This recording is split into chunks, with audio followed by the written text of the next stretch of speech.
मुझे ये भी खुशी है कि मारुति और हरियाणा की औद्योगिक प्रगति का गहरा संबंध है।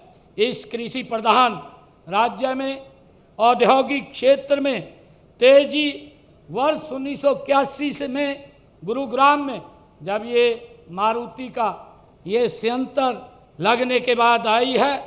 इस कंपनी के हरियाणा में 4 दशक के बाद आज ऑटोमोबाइल क्षेत्र में हरियाणा की जो विशेष पहचान बनी है उसे बनाने में इस कंपनी का मारुति सुजुकी का बड़ा योगदान है। मैं विशेषकर गुरुग्राम, सोनीपत और इसके आसपास के क्षेत्र में अनेक औद्योगिक इकाइयां मारुति सुजुकी से जुड़ करके गति से आगे बढ़ रही हैं, वो फल फूल रही हैं। इसी का परिणाम है कि आज हरियाणा देश का एक प्रमुख ऑटोमोबाइल विनिर्माण का ये हब बन चुका है। ये हमारे लिए बड़े गर्व की बात है। इस समय भारत में बनने वाली कारों का लगभग 50% हिस्सा ये हरियाणा के अंदर बन रहा है।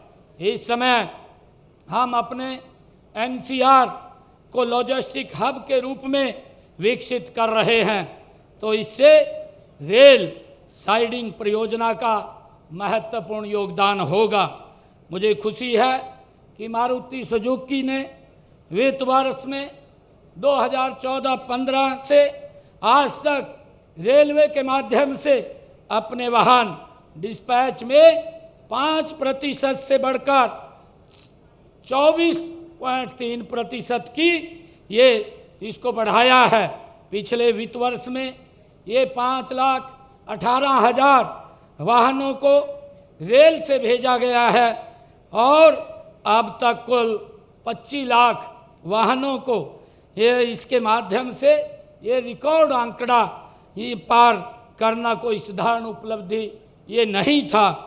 यह ग्रीन लॉजिस्टिक के प्रति आपकी गहरी ये निष्ठा है और मुझे खुशी है कि अब इसके माध्यम से जो सड़कों के ऊपर बेतहाशा जो ट्रैफिक चलता था और जिससे पोल्यूशन भी होता था, पोल्यूशन के साथ साथ एक्सीडेंट्स के भी खतरे रहते थे, और अब इसके माध्यम से देश के और पूरे विश्व के विभिन्न स्थानों के ऊपर आप इस रेलवे के माध्यम से गाड़ियों को भेज पाएंगे और इससे एक बड़ा लाभ वातावरण के स्वच्छता के अंदर भी मिलेगा।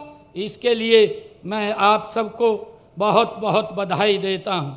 मैं एक बार फिर जो मारुति सुजुकी हरियाणा सरकार की एजेंसियों HRIDC, HSIIDC और GMDA और हरियाणा की जनता को इस शानदार उपलब्धि के लिए मैं कोटि कोटि बधाई देता हूं। हम सब मिलकर के आदरणीय प्रधानमंत्री नरेंद्र मोदी जी के नेतृत्व में आत्मनिर्भर, समृद्ध और विकसित भारत के निर्माण में अपना योगदान दें और मैं हरियाणा को इस महत्वाकांक्षी योजना की सौगात देने के लिए मैं पुनः माननीय केंद्रीय मंत्री आदरणीय अश्विनी वैष्णव जी को मैं फिर से उनका बहुत बहुत आभार प्रकट करता हूं, उनका दिल से धन्यवाद करता हूं।